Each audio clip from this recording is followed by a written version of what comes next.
Bonsoir à toutes et à tous. Merci de nous avoir rejoints sur Télé Djibouti, il est 22 heures, votre journal de la seconde édition.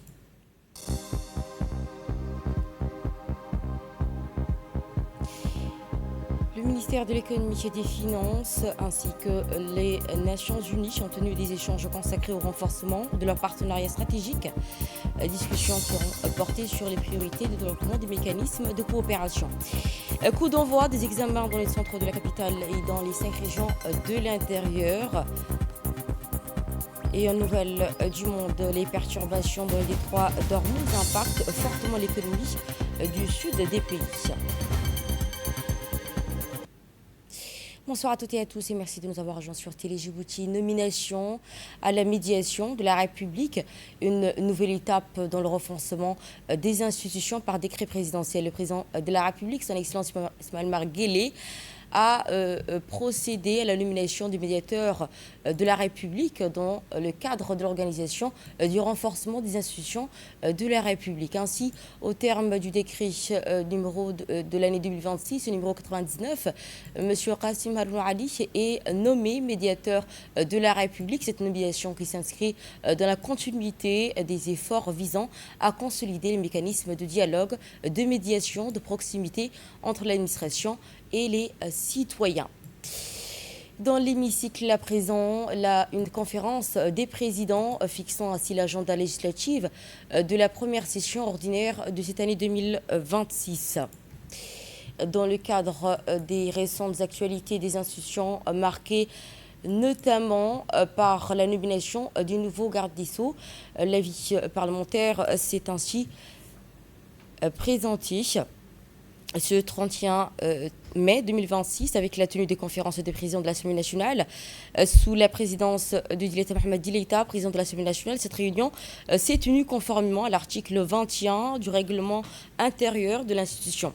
Le gouvernement a été représenté par Abdelkader Kamel Mohamed, Premier ministre du pays, ainsi que Ali Hassan Bahadon, ministre de la Justice et des Affaires pénitentiaires, garde des Sceaux, chargé de relations avec le Parlement. Du côté parlementaire, on prépare aux travaux la première vice-présidente de l'Assemblée nationale ainsi que le deuxième vice-président de l'Assemblée nationale, les présidents des groupes parlementaires, les présidents des commissions permanentes ainsi que la rapporteure générale. En ouverture des travaux, le président de l'Assemblée nationale a adressé au nom de l'institution et l'ensemble des députés ses félicitations à son Excellence Abdelkader Kamel Mohamed, ainsi renommé par le chef de l'État à la primature.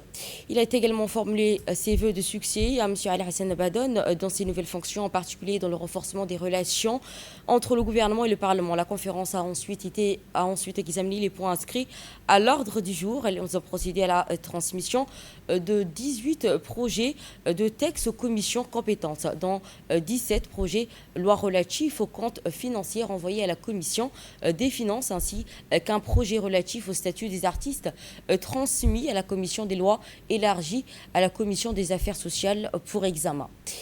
Ainsi, les membres ont également arrêté la date de la première session publique de la première session ordinaire de l'année 2026.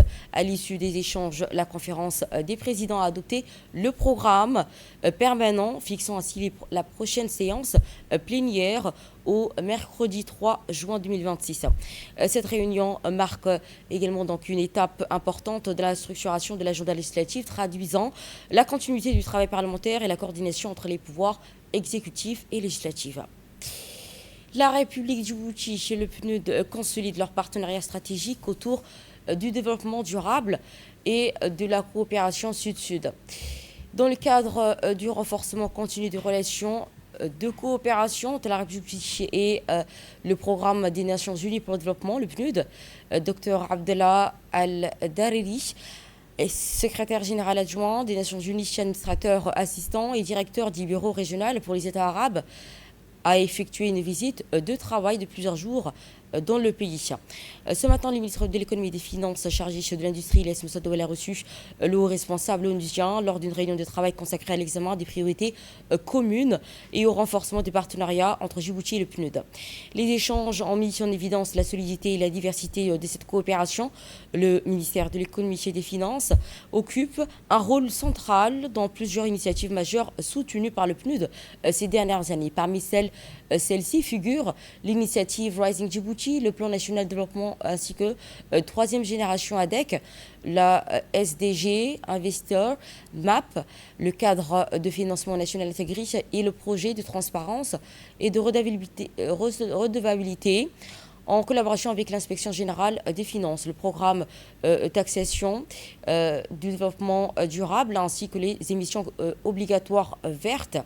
La réunion a également été l'occasion d'examiner les perspectives de coopération sud-sud, notamment avec la Jordanie, à travers un partenariat avec l'organisation des programmes du Golfe arabe pour le développement.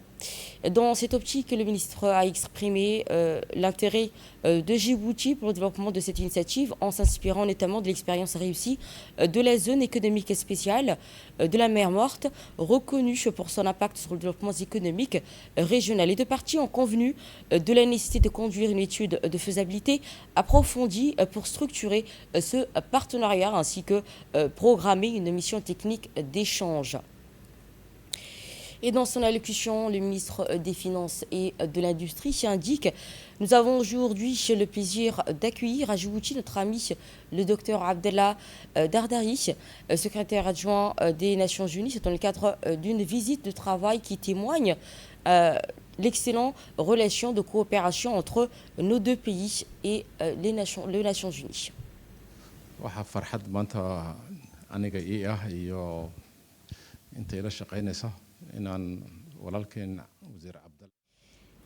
Nos échanges ont porté sur plusieurs sujets d'intérêt commun, notamment les perspectives de développement économique de Djibouti, ainsi que la promotion des investissements, ainsi que les efforts engagés pour lutter contre le chômage, favoriser la création d'emplois et en particulier au profit de notre jeunesse.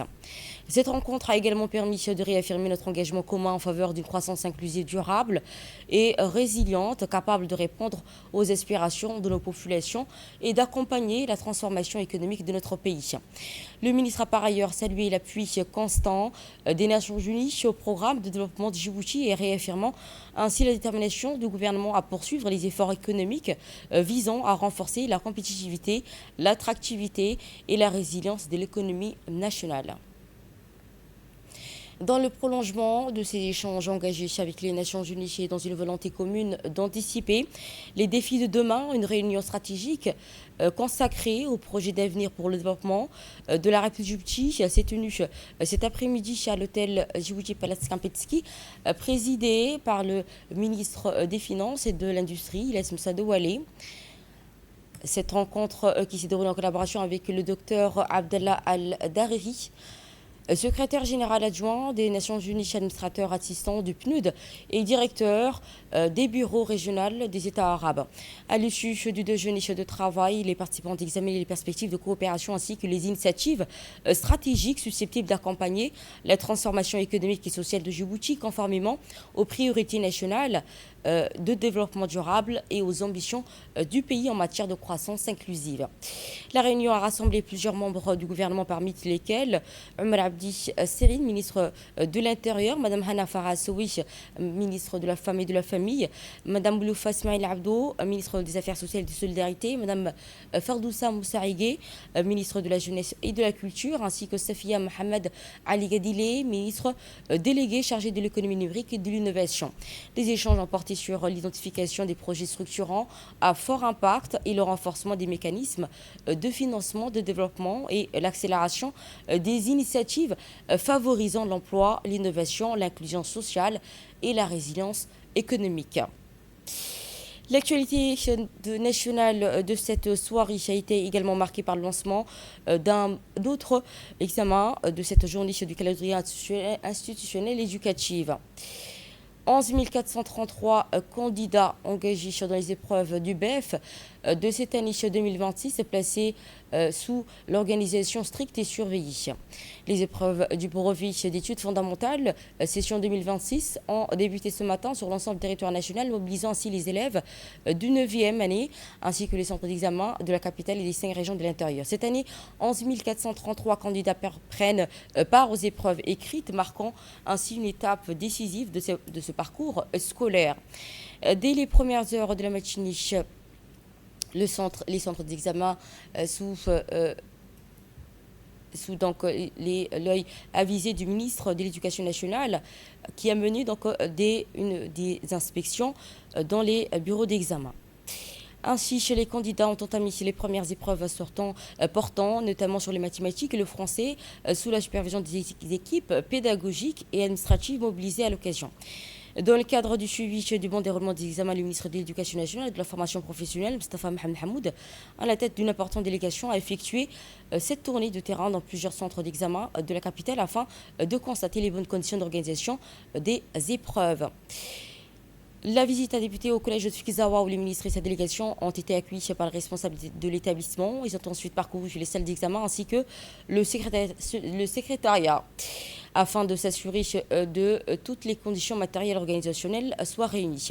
La délégation s'est ensuite rendue successivement au collège de Haya Saïd, d'Ambouli puis de Belaous. À chaque étape, le ministre a pu constater la qualité de l'organisation, la mise en place et échange avec les responsables pédagogiques ainsi que les chefs de centre sur le déroulement des examens. Au terme de sa tournée, le ministre s'est déclaré pleinement satisfait du bon déroulement des épreuves sur l'ensemble des sites visités. Ainsi, il a indiqué que les examens se déroulent dans des conditions optimales et a confirmé que la publication des résultats interviendront conformément au calendrier initialement établi. Voici, pour plus de détails et éclairages, une série de réactions. Tous les élèves du pays de 9e année ont passé le BEF aujourd'hui. Donc ils sont un effectif de 11 433 élèves sur l'ensemble du pays.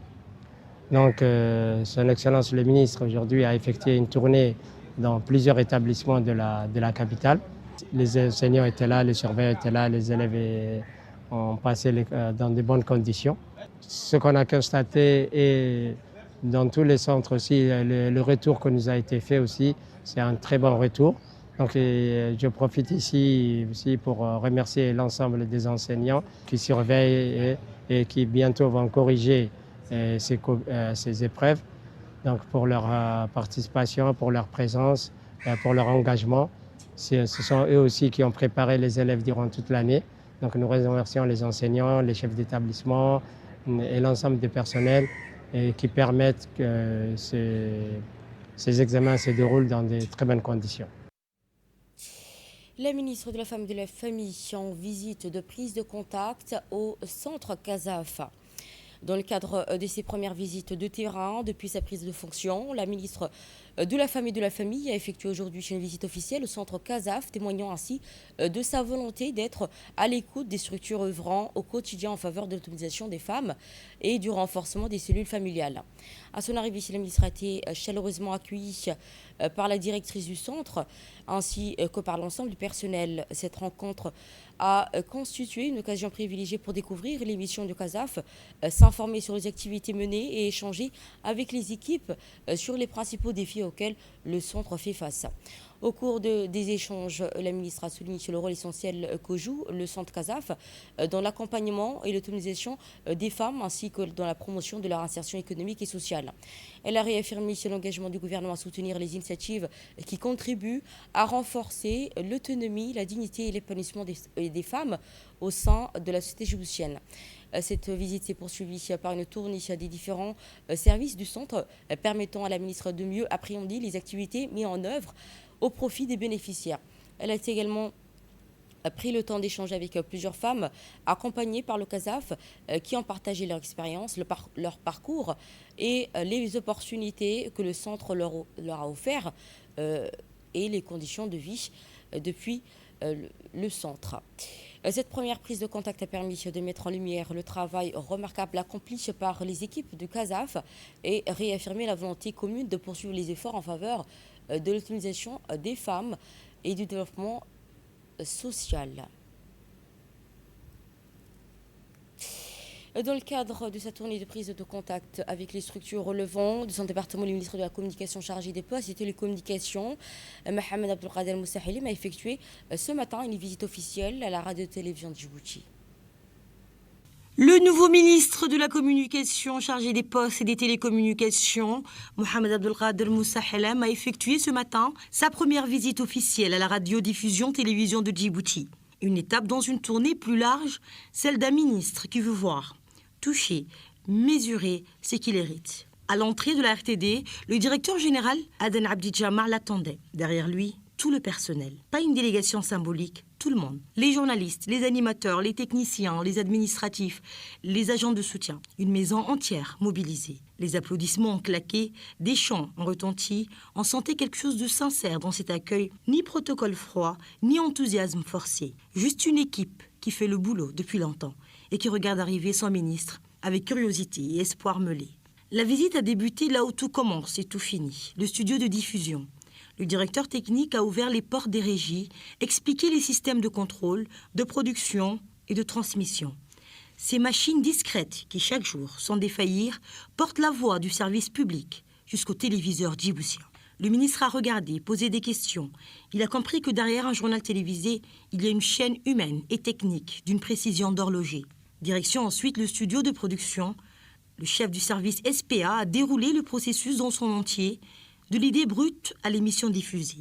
Puis la délégation a poussé les portes du plus grand studio de la maison, un espace important, silencieux quand il est vide, mais capable de tout quand il est en vie. Le parcours s'est achevé sur le plateau des journaux télévisés, le cœur de la rédaction, là où l'actualité est mise en forme, mise en image, mise en onde. Techniciens et présentateurs ont exposé au ministre les rouages du quotidien.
Poursuivant sa tournée de prise de contact sans interruption, le ministre de la Communication chargé des Postes et des Télécommunications, Mohamed Abdelkader Moussahilim, s'est rendu dans le bâtiment de la radio pour une autre immersion complète dans l'ensemble du paysage audiovisuel national. Asma Bakar nous en dit plus.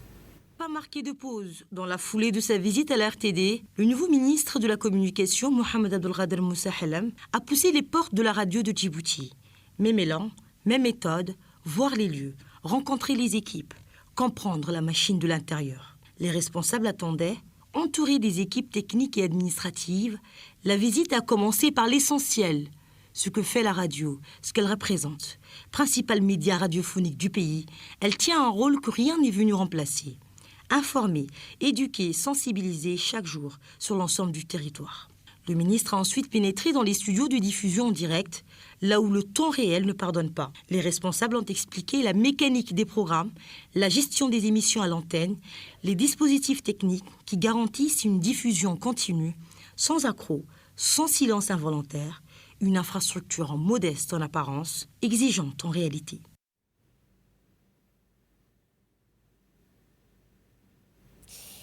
Dans une clôture festive avant les échanges stratégiques sur l'avenir de la RTD, la visite du ministre à la radio-télévision Djibouti s'est poursuivie dans une ambiance particulièrement chaleureuse au sein de l'ancien studio à fond naturel l'un des lieux les plus emblématiques de l'institution. Pour marquer cette première prise de contact, la troupe artistique de la radio-télévision Djibouti a offert au ministre un programme riche en chants, prestations musicales et animations culturelles mettant à l'honneur le patrimoine national. Les artistes de la maison ont ainsi démontré l'étendue du talent et la créativité qui contribuent au rayonnement culturel de la radio-télévision Djibouti. Autre moment fort, une séquence conviviale. Le ministre a procédé à la découpe d'un gâteau portant sur l'inscription Bienvenue Monsieur le ministre Helem, sous les applaudissements nourris du personnel. La célébration qui s'est poursuivie avec une prestation humoristique inspirée du quotidien professionnel dans une atmosphère de partage et de proximité entre le ministre et les équipes de la radio-télévision Djibouti. Au-delà de son caractère festif, cette cérémonie a également permis au personnel d'exprimer leur attachement à l'institution ainsi qu'à leur volonté d'accompagner les nouvelles orientations. Non pas comme une formalité de clôture, mais comme le moment le plus utile de la journée. Les deux hommes ont passé en revue les grands axes qui structurent l'avenir de la maison. La modernisation des équipements, le renforcement des capacités humaines, les orientations éditoriales et les défis d'un secteur audiovisuel en pleine mutation. Une conversation de fond entre un ministre qui prend ses marques et un directeur général qui connaît sa maison pierre par pierre.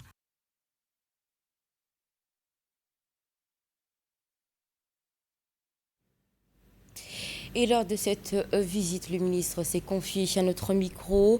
Je cite, à l'issue de sa visite, le ministre Mohamed Abdelkader Moussa Helem s'est exprimé devant la presse en des termes empreints d'émotion et de responsabilité. Je repars de cette visite avec beaucoup d'émotion et je dois le dire, une véritable fierté. Ce que j'ai vu aujourd'hui, ça dépasse ce que les rapports peuvent montrer. Il y a ici des femmes et des hommes engagés qui travaillent avec sérieux dans des conditions qui méritent d'être améliorées. A-t-il déclaré en substance. Le ministre a également souligné le rôle central de la radio-télévision Djibouti dans la vie nationale. La radio-télévision Djibouti n'est pas une administration comme une autre, elle est la voix du peuple, du pays.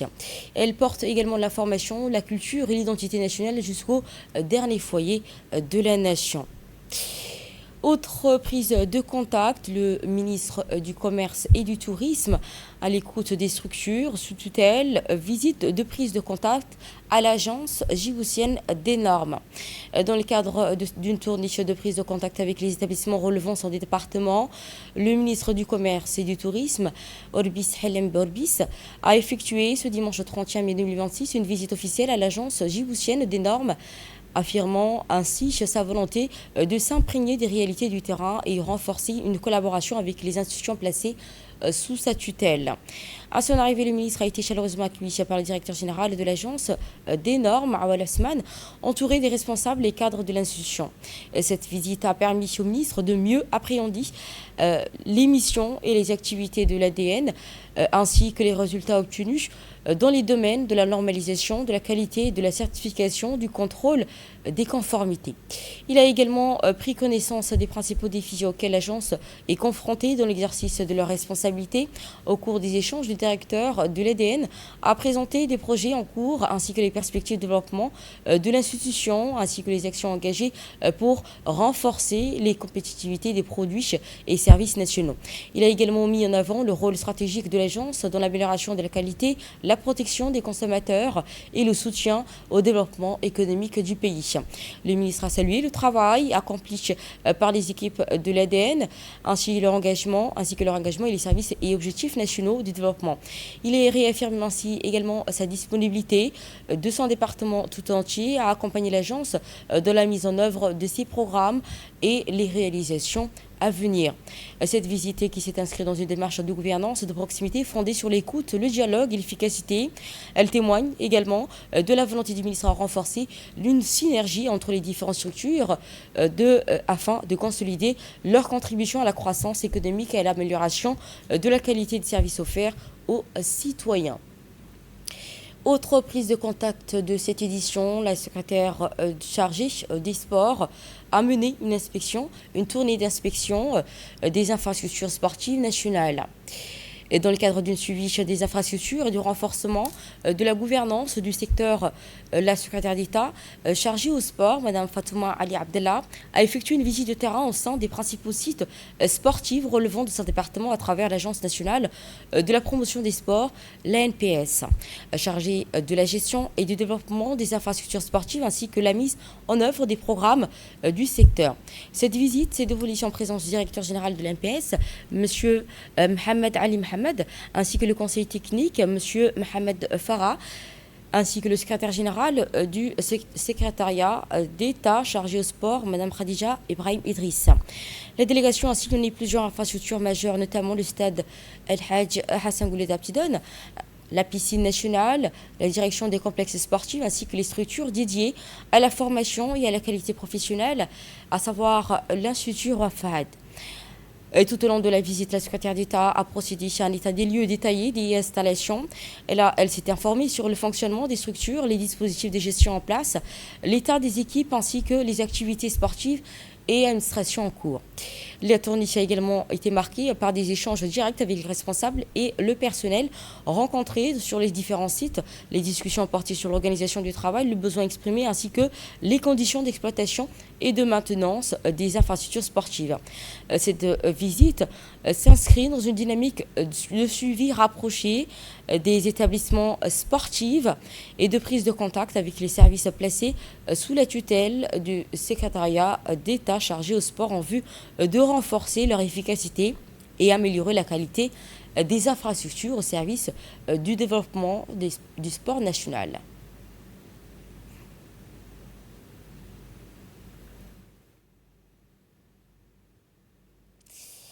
Autre nouvelle du pays, le chef d'état-major général des armées réunit les cadres militaires pour une rencontre d'intérêt général au camp Cheikh Ousmane. Dans le cadre du renforcement de la coordination et de la cohésion au sein des forces de défense et de sécurité, le chef d'état-major général des armées, général d'armée Zekajir Ibrahim, a présidé ce matin une réunion d'intérêt général au camp Cheikh Ousmane. Cette importante rencontre a réuni l'ensemble des officiers de la garnison de Djibouti ainsi que les chefs de corps des régions de l'intérieur, les hauts cadres des institutions de défense et de sécurité, ainsi que les représentants des sous-officiers et militaires de chaque corps. Le rassemblement qui a débuté à 7 heures pétantes par l'arrivée du chef d'état-major général des armées qui a procédé à une revue solennelle des troupes déployées sur un dispositif marquant ainsi le caractère protocolaire et disciplinaire de la rencontre. Cette réunion s'inscrit dans une dynamique de concertation et de renforcement du commandement militaire visant à consolider entre les différents composants des forces de défense et de sécurité du pays.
Le CEMGA a ensuite pris la parole pour délivrer son allocution articulée autour de 3 axes majeurs structurant la vision, la discipline et la cohésion entre les forces.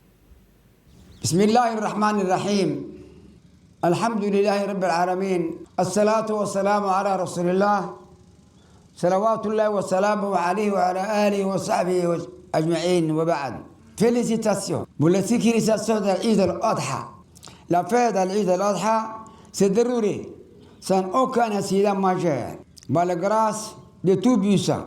Ce succès est le résultat direct de l'engagement, de la vigilance, de l'efficacité de nos hommes et femmes déployés sur le terrain. Je tiens à féliciter particulièrement la police nationale et la gendarmerie nationale pour leur travail remarquable durant ces jours de festivités. Objectif opérationnel, festivités de juin 2026. Nos prochains défis sont majeurs et approchent à grands pas. Les commémorations du 6 juin pour la création de l'armée djiboutienne et de la fête nationale du 27 juin 2026. La sécurisation de cet événement devra être irréprochable pour toute l'étendue du territoire national. Pour le 49e anniversaire de notre indépendance, le défilé militaire doit être exemplaire. Cohésion des forces de défense et de sécurité. Ce rassemblement au CCO CITA constitue avant tout un moment de cohésion essentiel pour l'ensemble des personnels des forces de défense et de sécurité. Il vise à renforcer nos liens, notre unité, notre sens de devoir commun. Mais ce rassemblement, c'est aussi un moment de rappeler la responsabilité collective de toutes les institutions, les responsabilités individuelles de chacun. Et cette journée a pris fin avec des invocations et une pause de photos de famille. La cérémonie s'est poursuivie avec une intervention spirituelle du cheikh Haji Moussa qui a adressé à l'ensemble des invocations. La réunion qui s'est achevée avec une atmosphère fraternelle et conviviale autour d'un pot de rafraîchissement suivi d'une photo de famille réunissant l'ensemble des participants des forces de sécurité du pays. وجداتنا وأعمامنا وعماتنا وأخوالنا وخالاتنا وإخواننا وأخواتنا ولمشايخنا ولمعلمنا من له حق علينا ولجميع المؤمنين والمؤمنات والمسلمين والمسلمات الأحياء منهم والأموات يا أرحم الراحمين. اللهم اغفر أمواتنا وأموات المسلمين والرئيس البلد الذي مدفون هنا عشان قولاد يا أرحم الراحمين. اللهم احشر مع النبيين والصديقين والشهداء وحسن أولئك الرفيقا. اللهم احفظ بلادنا، اللهم احفظ حدودنا، اللهم احفظ جنودنا، اللهم اصلح أئمتنا وولاة أمورنا ووفقوا لما تحبه وترضاه. اللهم بارك لنا في مدينتنا، اللهم بارك لنا في مدنا، اللهم بارك لنا في ثمرنا يا أرحم الراحمين. إلهو دبيك قداف، إلهو دبيك نورداف، دبيك والديك نورداف، أبياش دبيك نورداف، علماء هكا كواس دبيك إلهو داف، كيسي هكا كواس إلهو دبيك نورداف. إلهو نور نحريسو نربتها بدنتها دنبتها بدنتها لو دبيك داف. لا تفرق الداعة داعة وحبكو تري ميسو داعة أنكم عابد حكو تري ميسو معصية وحكويال ميسو يا رب العالمين. ربنا آتنا في الدنيا حسنة في الآخرة حسنة وقنا عذاب النار. آمين آمين. وصلى الله على محمد صلى الله عليه وسلم. سبحان ربك. Nous passons à présent d'actualité régionale, lancement d'un navire public au renforcement de l'économie bleue et la souveraineté maritime. L'État de la Tanzanie a franchi une étape majeure dans le développement de son économie bleue avec le lancement de son premier navire de pêche hauturière appartenant à l'État. Lors d'une cérémonie officielle, les autorités ont annoncé la mise en service de ce navire destiné à renforcer les capacités nationales dans la pêche en haute mer, un secteur longtemps dominé par des flottes étrangères. L'objectif est d'accroître la participation des acteurs locaux à l'exploitation des ressources halieutiques et d'augmenter les retombées économiques pour le pays, doté d'un important littoral sur l'océan Indien et d'une zone économique inclusive riche en ressources. La Tanzanie entend mieux valoriser un potentiel encore sous-exploité.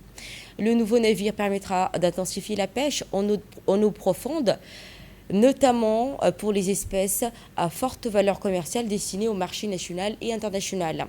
Au-delà de la production, le projet s'inscrit dans la stratégie globale de développement d'une industrie maritime intégrée couvrant la pêche, la transformation, le stockage et l'exportation.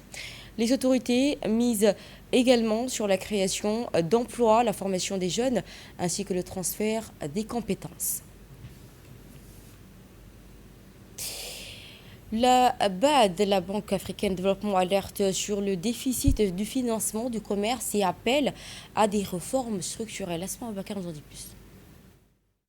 À Brazzaville, la Banque africaine de développement a présenté un rapport stratégique sur le financement du commerce en Afrique lors de ses assemblées annuelles. Le document souligne que le déficit de financement demeure un obstacle majeur au développement des échanges, en particulier pour les petites et moyennes entreprises. La BAD relève également que les tensions géopolitiques et les perturbations des chaînes d'approvisionnement continuent de peser sur les activités commerciales du continent. Malgré ces défis, l'institution met en avant les opportunités offertes par la zone de libre-échange continentale, africaine et les innovations financières numériques. Elle appelle enfin à une coopération renforcée entre États, banques et partenaires au développement pour soutenir l'intégration économique de l'Afrique. Les perturbations dans le détroit d'Ormuz accentuent la pression sur l'économie dans le sud des pays. Les perturbations du trafic maritime dans le détroit d'Ormuz continuent de fragiliser l'économie du sud de l'Iran, où de nombreuses activités dépendent du commerce maritime. À Bandar Abbas, principal port commercial du pays, les importations et exportations sont en forte baisse, entraînant des difficultés d'approvisionnement et un ralentissement de l'activité économique. Les autorités douanières signalent également une diminution importante du volume de marchandises transitant par le port. Les compagnies maritimes font face à des pénuries de carburant et à des retards administratifs qui augmentent considérablement les coûts de transport. Dans ce contexte de tension régionale, les acteurs économiques locaux craignent une aggravation de la crise si la situation perdure. Le Paris Saint-Germain a remporté une nouvelle fois les Ligues des Champions au terme d'une finale intense face à l'Arsenal conclue au tir au but 3-4 après un score de 1-1 à l'issue des prolongations. Le Paris Saint-Germain conserve sa couronne européenne au terme d'une finale à suspense face à Arsenal. Le PSG a remporté hier soir sa deuxième Ligue des Champions consécutive en venant à bout d'Arsenal lors d'une séance de tir au but allaitante 4-3 après un match nul, un partout à l'issue des prolongations. Un nouveau sacre qui confirme la place du club parisien parmi les grandes puissances du football européen. Dans une finale disputée dans une ambiance exceptionnelle, les deux équipes se sont livrées un duel intense pendant 120 minutes. Malgré plusieurs occasions de part et d'autre, aucun camp n'est parvenu à faire la différence. Il a fallu finalement attendre la séance des tirs au but pour connaître le vainqueur. À l'annonce de la victoire, la fête a immédiatement gagné la capitale française. Des milliers de supporters se sont rassemblés sur les Champs-Élysées, aux abords du Parc des Princes et dans plusieurs quartiers emblématiques de Paris pour célébrer ce nouvel exploit. Chants, drapeaux et feux d'artifice en rythme une nuit de liesse populaire. Cette consécration vient couronner une saison remarquable du PSG. Solide et régulier tout au long de la compétition, les hommes du club parisien ont su franchir les obstacles face à plusieurs cadres européens avant de conserver leur trophée. Une performance rare dans l'histoire récente de la Ligue des Champions. C'est sur cette information que nous nous quittons. Mesdames et messieurs, merci de nous avoir suivis. Vous étiez sur Télé Djibouti. Je n'oublie pas de remercier mon équipe de la régie.